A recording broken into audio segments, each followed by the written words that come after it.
আসসালামু আলাইকুম। খাদ্য অধিদপ্তর সহকারী উপখাদ্য পরিদর্শক পদের পরীক্ষা অনুষ্ঠিত হয়েছে, যেখানে নানা দুর্নীতি এবং অনিয়মের অভিযোগ উঠেছে এবং সেখানে একই সাথে প্রশ্ন ফাঁসের মতো দুর্নীতি বা নেককারজনক ঘটনা ঘটেছে, যেটার ভিডিও কিন্তু আপনাদের মধ্যে ইতিমধ্যেই আমরা জানিয়েছি। তো সেই ভিডিওতে আপনারা অনেকেই কমেন্ট করছেন যে পরীক্ষা বাতিল চাই।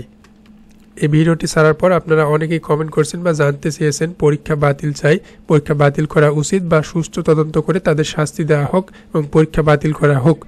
তো আপনাদের উদ্দেশ্যে আমরা এই ভিডিওতে আলোচনা করব পরীক্ষা কি আদৌ বাতিল হবে অথবা পরবর্তী স্টেপ কি, সেই বিষয়ে জানা যাক। চলুন শুরু করা যাক।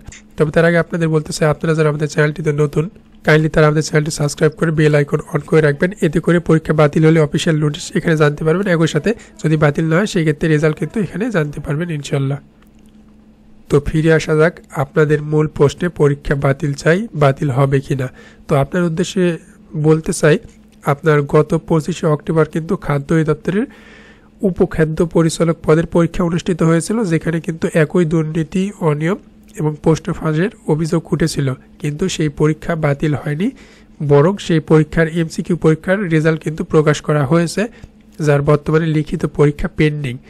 তো আপনাদের উদ্দেশ্যে অতি দুঃখের সাথে জানাতে চাই যে সহকারী উপখাদ্য পরিদর্শক যে পদের পরীক্ষা হয়েছে এবং সেখানে প্রশ্ন ফাঁস হয়েছে, সেটা ইতিমধ্যে আপনারা জানতে পারছেন। এছাড়াও ডিভাইস জনিত নানা দুর্নীতি, অনিয়মও কিন্তু হয়েছে। কিন্তু স্বাভাবিকভাবেই এই পরীক্ষা বাতিল হবে না। কেন হবে না? এটা বাংলাদেশ, প্রধান কথা এটা বাংলাদেশ। এখানে ব্যক্তি পরিবর্তিত হইলেও দুর্নীতি, অনিয়ম এইগুলো কিন্তু পরিবর্তন হয়নি। আর এইভাবে যারা মেধাবী, যারা আসলেই সৎভাবে চাকুরির প্রস্তুতি নিচ্ছে, পরীক্ষা দিচ্ছে বছরের পর বছর, তারা কিন্তু প্রতারিত হচ্ছে, তারা কিন্তু ধোকার মুখে পড়ছে, যেটা কিন্তু কখনোই জাস্টিস না। ঠিক আছে? তো আপনারা সকলে অবগত আছেন হয়তোবা, খাদ্য অধিদপ্তরের সহকারী উপখাদ্য পরিদর্শক পদের আপনার পরীক্ষায় আবেদন করেছিল মোট আপনার 6,08,000-এর মতো। সেই পরীক্ষা নিতে কিন্তু খাদ্য অধিদপ্তর এখানে দেখতে পাচ্ছেন ব্যয় দেখিয়েছে 6,42,66,600 টাকা। তো এই যে একটা খরচ তারা দেখাইছে, আসলে খরচ আদৌ হয়েছে কিনা জানা নাই, হয়তোবা হয়েছে, যেহেতু এটা বাংলাদেশ, এখানে অনেক কিছুই বেশি বেশি দেখানো হয়। তো যেহেতু এখানে খরচ দেখানো হয়েছে, এই খরচ কিন্তু তারা কর্তৃপক্ষের কাছ থেকে নিবে। ঠিক আছে? তো এই যে হিউজ পরিমাণ অ্যামাউন্ট বা টাকা খরচ করে পরীক্ষা নিছে, তো আপনার কি মনে হয় এই পরীক্ষা বাতিল করবে, বাতিল করে পুনরায় কি আর পরীক্ষা নেবে? এটা আগেও হয়নি খাদ্য অধিদপ্তরের ক্ষেত্রে, এবারও হবে না।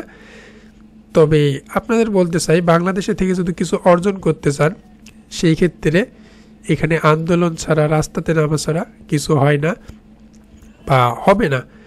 তো এটা অনেক একটা ন্যাক্কারজনক ঘটনা যে প্রশ্ন ফাঁস হচ্ছে, কিন্তু সেটা একই সাথে মেধাবীদের সাথে এবং যারা মনে করেন নিউট্রাল মানুষ, তাদের সাথে প্রতারণা করা হচ্ছে। তারা বছরের পর বছর আপনার অপেক্ষা করতেছে, কারো বয়স শেষ, অনেকে টাকা খরচ করে আবেদন করছে বা অনেক দূর দূরান্ত থেকে যাতায়াত করে ঢাকাতে গেছে অথবা তাদের নিজ জেলাতে গেছে, পরীক্ষা দিয়েছে অনেক আশা নিয়ে, অনেক কষ্ট করে, চেষ্টা করে, তারা প্রতারিত হচ্ছে।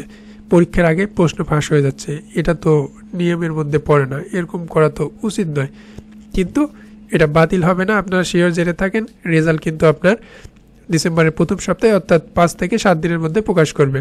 অর্থাৎ 29শে নভেম্বর পরীক্ষা অনুষ্ঠিত হয়েছে, আপনি 4-5 তারিখের মধ্যে দেখা যাচ্ছে রেজাল্ট কিন্তু পেয়ে যাবেন। তো কমেন্ট বক্সে জানতে চাই আপনাদের মন্তব্য, মতামত। সকলকে ধন্যবাদ। আসসালামু আলাইকুম।